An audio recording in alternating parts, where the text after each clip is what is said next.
The UFC is going to Abu Dhabi, but the card is an absolute joke.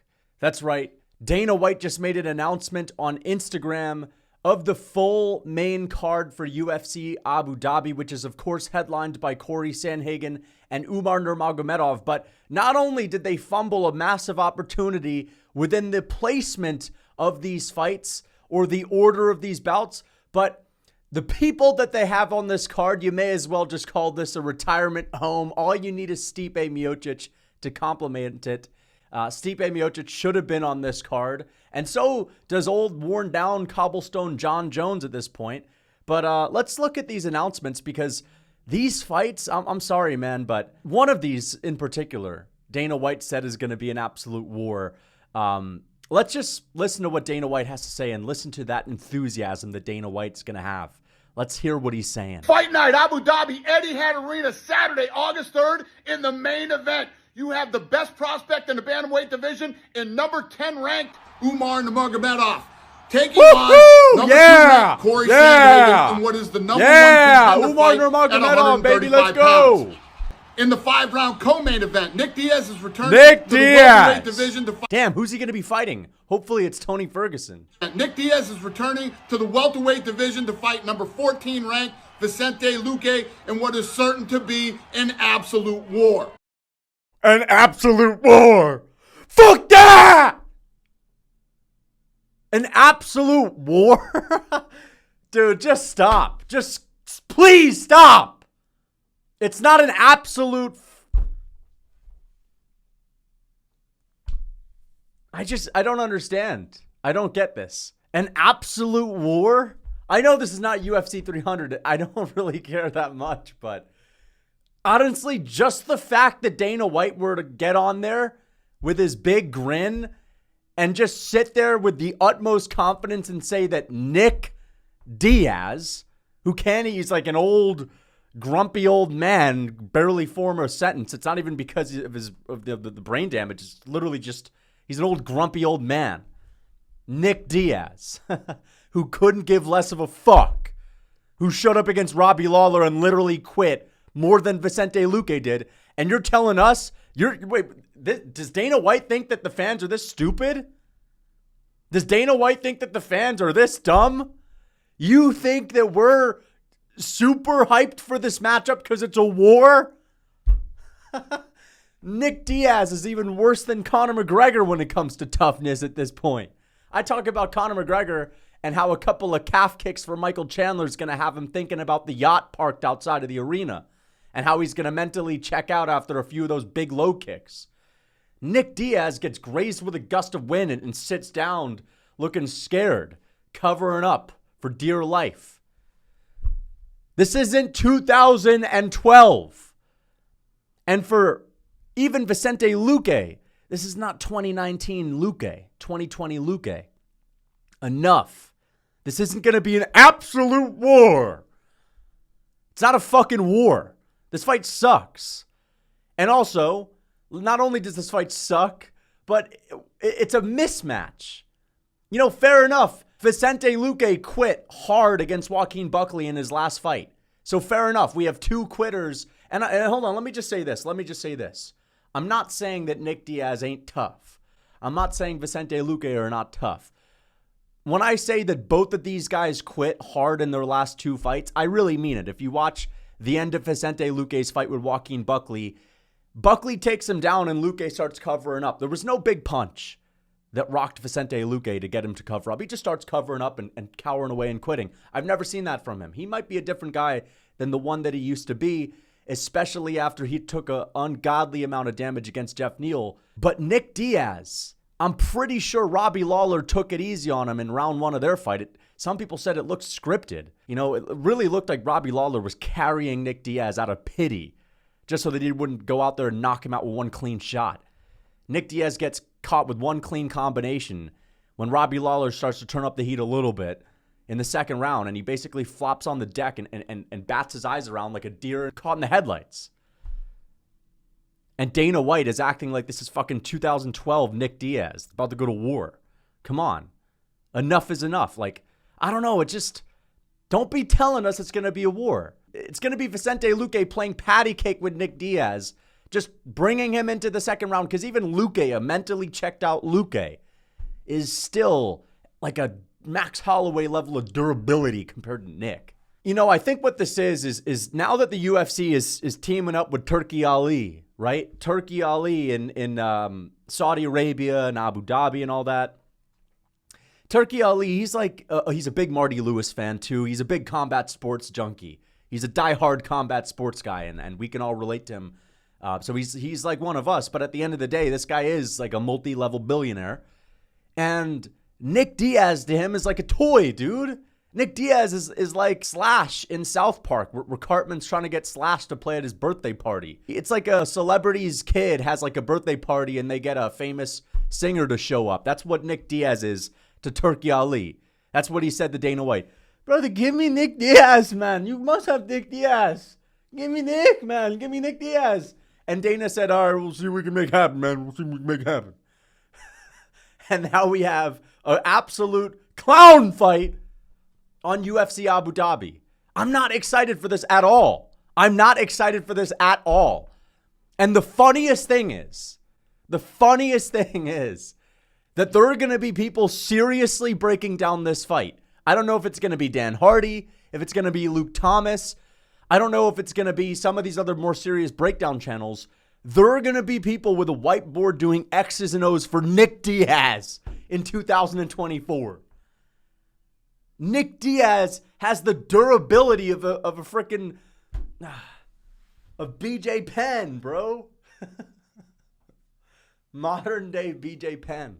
Again, if Dana White had got on there and said, Nick Diaz and Vicente Luque in a battle of who quits first, or if he went on there and said, Nick Diaz is going to go out there and, see what he can do. The old dog's coming back to see what he can do. Then I would say, all right, dude, I'm looking forward to it, man. At least Dana White's being honest with us. It's an old washed up Nick Diaz coming in there. We'll see what he can do. Don't tell us it's going to be a fucking war. A war is like a battle of attrition where two guys refuse to go down. This is such bullshit. But you know what? They should have booked him against Ferguson. It'd be crazy because then we would have two really old, washed-up legends that are not so durable, even though Ferguson still is durable, going at it, and they're both, like, checked out. They're like, I hate to say it, but it's kind of the truth. Tony Ferguson and Nick Diaz are like Mr. Krabs without the body, just the shell. It's not like Ferguson's on this card, too, right? Because that would be a big fumble.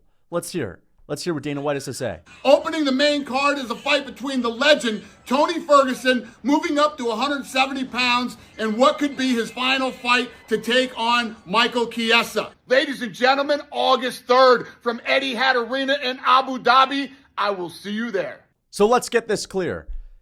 They had the opportunity to book Nick Diaz versus Tony Ferguson, and instead, they gave Nick Diaz, who's the less durable of him and Tony, and they booked him against a much more powerful, much younger fighter. They gave the more durable Tony Ferguson, a guy like Michael Chiesa, who I'll talk about that matchup, but what are they doing? What are they doing? They had this opportunity. They could have put Tony and Nick in the cage together, and that would have been a right off into the sunset moment. Nobody gets hurt, right? Because nobody's getting hurt in that matchup. Not even Ferguson's going to hurt a fly at this point. All right? But instead, they put Nick Diaz, old, washed up, non-durable Nick Diaz against hard-hitting Vicente Luque, who may be mentally checked out.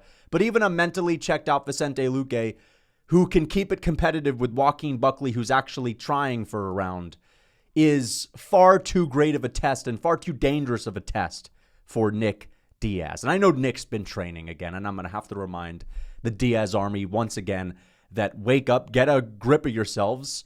All right? I hate to say this, but we're not living in that land that I call Peaches and Creamville. I don't care if Nick's been training, and I don't care if Nick's been on the heavy bag with, West Coast bangers in the background, West Coast classics. I don't give a fuck. All right? He is so washed. Stop, please. It should have been Nick versus Tony. Should have been Nick versus Tony. They really fumbled this one. But, there is a silver lining, and I'll tell you what the silver lining is. The silver lining is Tony Ferguson still has a chance to win against Michael Chiesa anyway. He either gets totally ragdolled because Michael Chiesa is a huge welterweight. He's not the best wrestler, but he at least is a lot stronger and more durable, or not durable, but he's at least more of a brick wall compared to Tony Ferguson, who has kind of lost all of his strength and athleticism at this point. But Tony Ferguson on the feet, even though he's not as dangerous as he used to be, is certainly capable of outstriking Michael Chiesa, who is as stiff as a board, like Conor McGregor used to say. So that is a winnable matchup. And the other thing that I kind of like about that fight is that the last time Ferguson fought a Diaz brother, when he fought Nate Diaz, he wasn't supposed to fight Nate, so there wasn't like a serious buildup, but it was like the week of. That's when Ferguson was rocking like the blonde hair, and he just seemed to be happy to be there. You know, he kind of reminded me of like an old man eating an ice cream cone that doesn't know where he is. You know, there was a video of Ferguson walking out of the so-called backstage brawl at UFC 279, and he just did a whole smile and wave thing. He just seemed very, I don't know, he had this glazed over look in his eyes all week, like he didn't know where he was. And he was so buddy-buddy with Nate Diaz, and I usually like the Ferguson that's kind of heated in the build-up to his fights. I like the Ferguson that has a chip on his shoulder. I like the weight-cutting Ferguson, not fat Ferguson. And the thing is, Ferguson, you know, he's flip-flopping all over the place with his beliefs on like what he should be doing with his career. He says, at 170, I was fat, I was out of shape, that just wasn't it. I need to be hungry and angry. I need to be getting on that gritty diet. Ferguson's back at 170, so we're expecting a happy to be there, fat Tony Ferguson. Is that what we're expecting? I was getting ready for a Ferguson MacLife Fight Week interview where he's talking about having David Goggins and The Rock and whatever, insert your favorite motivational speakers in the corner. All right, I want Ferguson showing up with the whole JRE motivational speaker squad. But instead, we're probably going to get solo Ferguson showing up with an ice cream cone, happy to fight Michael Chiesa. I hope he has a chip on his shoulder. I hope he's mad, because Tony Ferguson, when he's got a chip on his shoulder, might be the most entertaining interview in combat sports. There's nothing better than watching Ferguson riff on a media day. So I hope that, you know, he's taking this serious when it comes to bulking up a little bit. You know, and maybe we'll see him come out this time with Jocko Willink or something. So that's a silver lining. Well, not really, though, because we might get a fat Ferguson. And if we don't get a fat Ferguson, maybe we'll get some trash talk. Because I think against the Diaz bros, because the Diaz bros are just as big of a legend as Tony, if not bigger, well, then, you know, he kind of knows that the fans are on their side too, and he can't just win them over by trash talking his opponent relentlessly. So it is what it is. The other fights on this card, we already knew about Sandhagen and Umar. I'm actually slowly but surely going to shift towards Sandhagen. I think that I'm trusting in Sandhagen's abilities to win this fight more than before. I really do trust in Sandhagen's fight IQ and preparation. I think he's going to be doing all the specifics training required.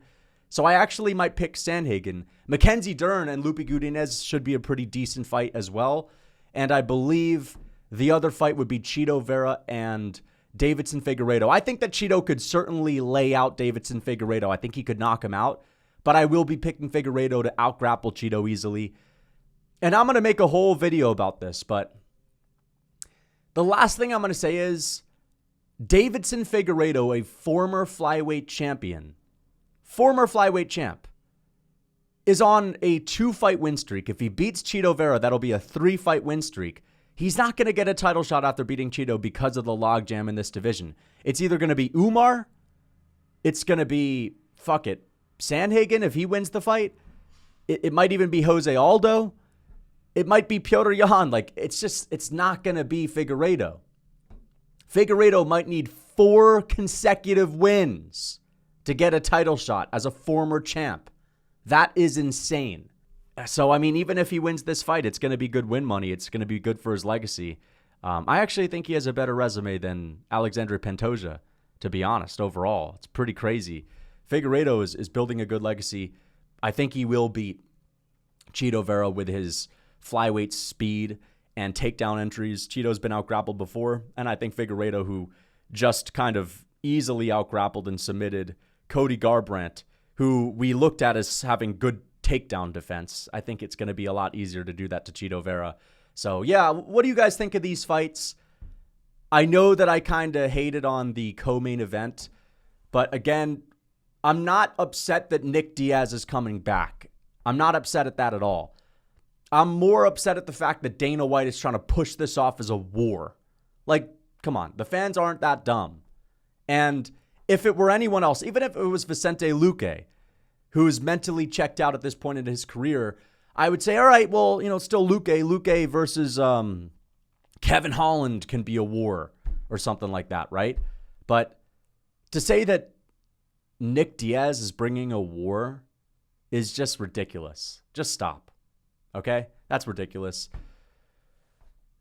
They should have booked Diaz versus Ferguson, though. I think that's the fight that we all would have rathered have seen instead of Vicente Luque, because Luque is probably going to go out there and easily spark out Nick Diaz, unless he carries him into the second and third and has a whole pity-pat game, because this very well could be like a non-fight. This very well could be just like a sparring session where Diaz is fighting, but Luque is kind of just dragging him along. So, yeah, very strange card, straight out of the retirement home. Maybe they need to get Stipe Miocic on here as well. Hope you guys enjoyed this video. Until next time.